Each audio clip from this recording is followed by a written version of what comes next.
العالمين، والصلاة والسلام على سيد الأنبياء والمرسلين وعلى آله وأصحابه أجمعين. أما بعد، فقد قال الله تبارك وتعالى في القرآن المجيد والفرقان الحميد: فأعوذ بالله من الشيطان الرجيم، بسم الله الرحمن الرحيم. وإلهكم إله واحد لا إله إلا هو الرحمن الرحيم. صدق اللہ العظیم. محترم حضرات اور اسٹیج پر تشریف فرما اساتذہ کرام اور عزیز ساتھیوں، میں آج کی نشست میں آپ کی خدمت میں توحید کے مواہب اور بنیادی موضوع پر گفتگو کرنا چاہتا ہوں. برادران ملت، توحید ایک جانی پہچانی حقیقت ہے. انسان کے صحیح سلیم فطرت پر اگر جہالت، تعصب، حد دھرمی اور باپ دادا کی اندھی تقلید کے پردے پڑے ہوئے نہ ہو تو توحید ایک جانی پہچانی متاع ہے. علم و عقل کا عین تقاضا ہے کہ قرآن و توحید کی پرزور دعوت دیتا ہے اور علم و دلیل کی روشنی میں اس کو ثابت کرتا ہے کہ نوع انسان کی فلاح و بہبود اس حقیقت سے وابستہ ہے کہ وہ قلب کے پورے انشراح کے ساتھ خدا کی توحید کو قبول کرے اور جرأت و عزم کے ساتھ اس کا اظہار کرے اور قلب و دماغ کو شرک کی ہر آمیزش سے پاک کر کامل یکسوئی کے ساتھ اس کی شہادت دے. برادران ملت، انسان اپنی فطرت کے اعتبار سے خدا کے معاملے میں تین طرح کے نظریات رکھتا ہے اور وہ تین ہی نظریہ ہو سکتے ہیں. یا تو وہ خدا کو مانے گا یا نہیں. اگر خدا کو مانے گا تو ایک خدا کو مانے گا یا ایک سے زیادہ کو. تو پہلے نظریہ کو الحاد، دوسرے کو توحید اور تیسرے کو شرک کا نام دیا جاتا ہے. موجودہ دور جو سائنس اور ٹیکنالوجی کا دور کہلاتا ہے وہ دھیرے دھیرے الحاد اور شرک کو رد کر توحید ہی کو اصل راہ نجات تسلیم کرنے کی طرف بڑھ رہا ہے. بڑے بڑے سائنسدانوں نے اپنی تجربہ گاہوں میں اپنے اطراف میں پہلے خدا کی موجودگی دیکھی، پھر اس پر غور و فکر کر اس نتیجے پر پہنچے کہ وہ ایک ہی ہستی ہو سکتی ہے.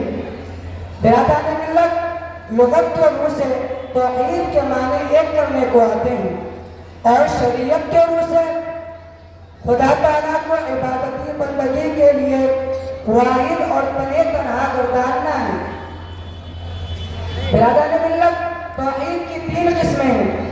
نمبر ایک توحید ربوبیت، نمبر دو توحید الوہیت، نمبر تین توحید اسماء و صفات.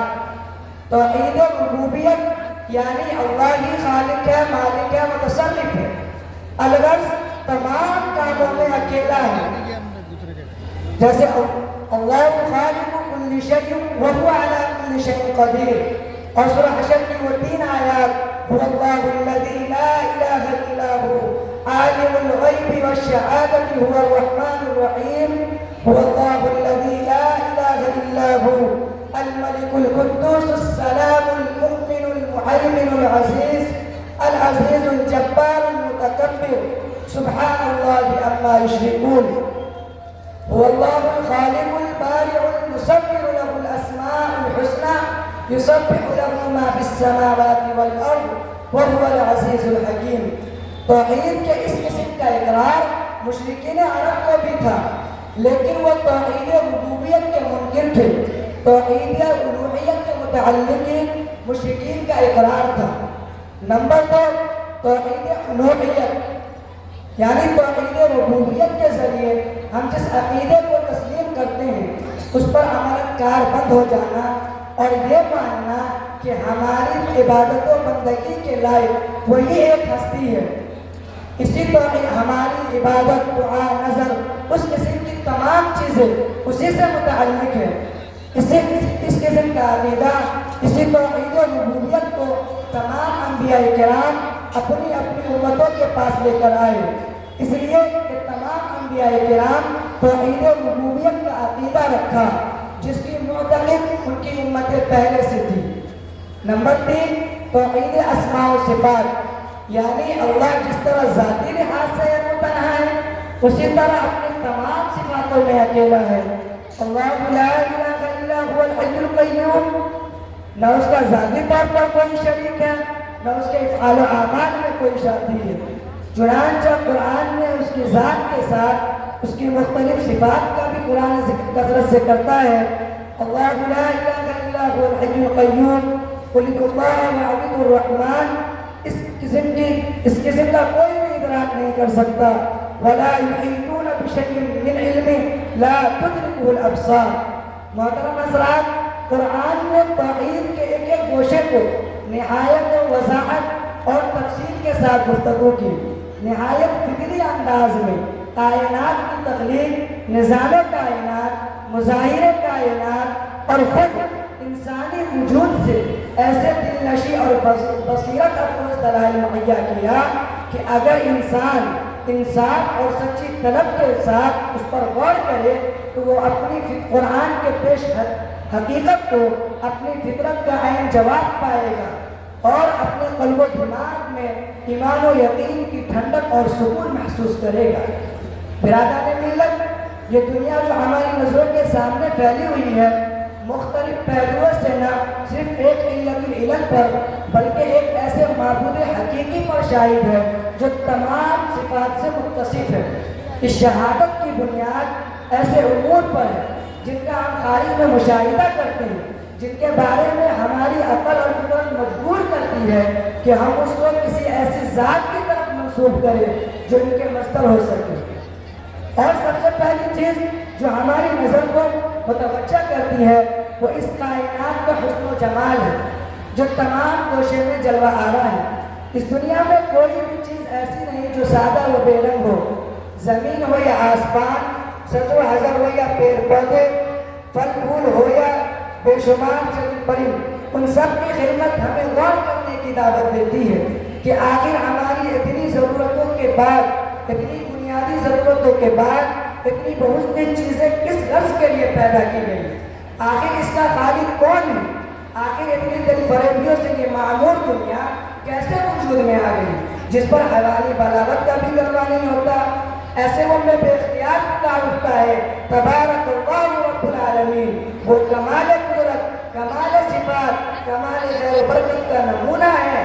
الذی احسن کل شیء خلق، قرآن کہتا ہے کہ یہ چیز محض دیکھنے تک ہی محدود نہیں بلکہ انسان کے باطنی حس کو بیدار کرنا ان سے مقصود ہے۔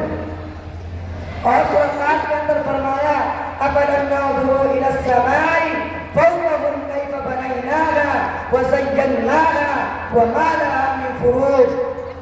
اور پھر فرمایا یہ مشاہدات رب کریمی کی کریمی پر بھی دلالت کرتا ہے اور فرمایا أَفَلَا يَنظُرُونَ إِلَى الْإِبِلِ كَيْفَ خُلِقَتْ أَفَرَأَيْتُمُ النَّارَ الَّتِي تُورُونَ۔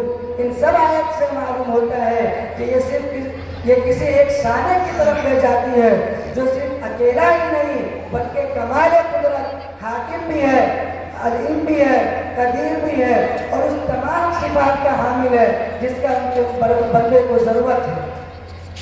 ظاہر ہے کہ یہ دنیا اپنے بقا کے لیے ان تمام رنگارنگ حسن و آرائیوں کی محتاج نہ تھی۔ یہ زمین ہوتی، یہ باغ و چمن، یہ نشیب و فراز، یہ وادی و محصار نہ ہوتے، ممکن تھا کہ یہ فضا ہوتی، اس میں نسیم کے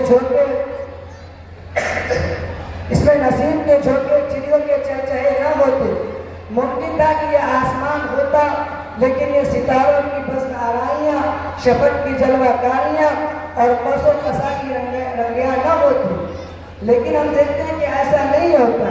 یہ دنیا تمام جلووں سے معمور ہے۔ سوال ہوتا ہے یہ ایسا کیوں ہے؟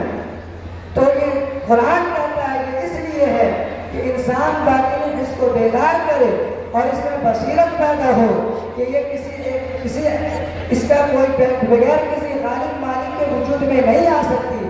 اس کا بھی کوئی خالق ہے، مالک ہے جو کمال قدرت اور کمال خیر و برکت ہے، جیسا کہ اس آیت سے واضح ہوتا ہے أَفَلَمْ يَنظُرُوا إلى السماء فوقهم. محترم سامعین کرام، ہم دیکھتے ہیں کہ اس کائنات میں جس سے جن کا وجود ہوتا ہے، جس طرح جو شمس و ساداب ہو یا درخت سے آگ کی چنگاریاں جلتی ہیں، جعلکم من الشجر الاخضر نارا، موت سے زندگی پیدا ہوتی ہے اور زندگی موت سے، جیسا کہ اس آیت سے واضح ہوتا ہے یخرج الحی من المیت ومخرج المیت من الحی ذالکم اللہ فأنا تؤفکون، کہ اگر ان اجداد کے الگ الگ خدا ہوتے تو ایسا ممکن تھا کہ اس سے دوسروں کی خدائی پر آنچ آتا۔ برادران ملت، اس کائنات میں ہم دیکھتے ہیں کہ متحدات سے مختلفات کا وجود ہوتا ہے۔ سائنس کا دعویٰ ہے کہ یہ کائنات آغاز میں بسیط ہے، پھر درجہ بدرجہ ان کے اجزاء تنوع پیدا ہوتے ہیں اور بڑھتا ہی جاتا ہے، اور اس سے یہ لازم آتا ہے کہ تفریق و تقسیم کرنے والا ہے، کوئی ہے جو ایک کو دو، دو کو چار کرتا ہے، اور یہیں سے یہ بات بھی نکلتی ہے کہ نظام کائنات کے تنوع کی کوئی دلیل نہیں۔ پانی ایک ہے، مٹی ایک ہے، ہوائیں ایک طرح کی چلتی ہے، بے شمار قسم کے نباتات اگتے ہیں، پھولوں کی رنگ قسم قسم کے ہوتے ہیں، پھلوں کی شکل و صورت ان کی مقدار قسم قسم کے تفاوت ہوتا ہے، کبھی ایک گٹھلی سے بے شمار اقوا نکلتا ہے اور ان سے متعدد تنے اور شاخیں پیدا ہوتا ہے، اور کبھی ایک گٹھلی سے ایک ہی اقوا نکلتا ہے اور ایک ہی تنا پیدا ہوتا ہے۔ برادران ملت، توحید کی ایک بہت بڑی دلیل اس سے مقبولیت، انقیاد و طاعت بھی ہے، جو اس کائنات کی تمام بڑی شاندار مخلوقات میں پائی جاتی ہے۔ یہ اس بات کی کبھی ثبوت ہے کہ اس میں سے کسی چیز کی طرف بھی الوہیت کی نسبت نہیں کی جاتی۔ الوہیت کی صفت کے ساتھ کوئی ایسی ہی ذات متصف ہے جو ان سب سے متصف ہے، جیسے سورج، چاند، ستارے اپنے حسن و عظمت کے باوجود، زمین، دریا، ہوا، ابر، برق، رعد اپنے وسعت و قوت و جلاوت، حکیم الرحیم، محکم نظام حکمت کے ماتحت مخلوق مؤخر ہے۔ توحید کی یہ اجمال قرآن و تنزیل میں مختلف شکلوں میں فرمائی۔ فلما جن علیہ اللیل رأى کوكبا قال هذا ربی فلما افل قال لا احب الآفلین۔ برادران ملت، ہم انسانی ضمیر جو بہت خوددار ہے، وہ اول تو کسی کی زیر دستی قبول کرنے کو تیار نہیں ہوتا، مگر اس کی فطری کمزوری اسے ایک خدا کے قائل ہونے کی موجود بناتی ہے، جو مقتدر، اعلیٰ، حاکم اور عادل ہے۔ جو اس کی فطرت کا خلا پورا ہو گیا، اب اس کو کسی اور کے سامنے جبر ظاہر کرنے کی حاجت نہیں، اب وہ ایک خدا کی منمانی کر سینکڑوں خداؤں کی ایک خدا کی غلامی کر سینکڑوں خدا کی غلامی سے آزاد ہو جاتا ہے۔ قرآن میں بھی اضرب اللہ مثلا رجلا فیہ شرکاء متشاکسون ورجلا سلما لرجل هل یستویان مثلا الحمدللہ بل اکثرهم لا یعلمون۔ انسان کے اسی علو فطرت کو مخاطب کر کے فرمایا گیا الیس اللہ بکاف عبدہ۔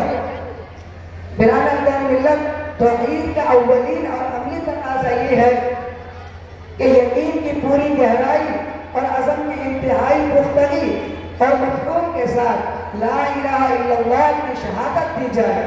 یہی اسلام کا نقطۂ آغاز ہے اور اسی پر آخرت کی نجات و فلاح منحصر ہے۔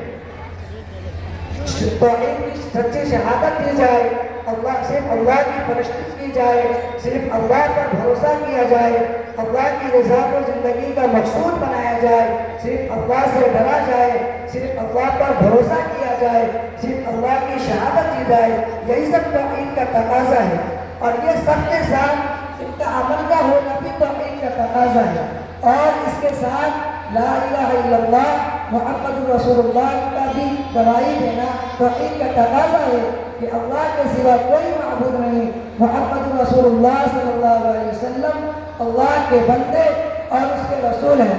نماز قائم کرنا، حج کرنا، زکوٰۃ دینا اور روزہ رکھنا، یہ سب توحید کے تقاضے ہیں۔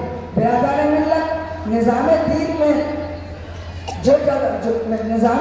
جو مرتبہ دل توحید کو حاصل ہے، وہی انسانی وجود میں دل کو حاصل ہے۔ انسان توحید کے بغیر انسان کا کوئی بھی عمل مقبول نہیں۔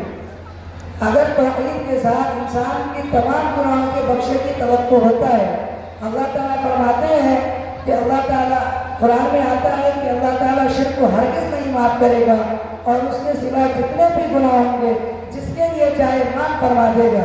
اس لیے آپ تمام حضرات سے ادب گزارش ہے کہ آپ تمام حضرات سے اللہ تعالیٰ سے دعا کریں کہ اللہ تعالیٰ ہم تمام لوگوں کو ایک اللہ کو شریک کرنے والا بنائے، اور اپنے عقیدوں کو، اپنے توحید کو پختگی کے ساتھ اس پر عمل کرنے والا بنائے۔ آمین۔ وما علینا الا البلاغ۔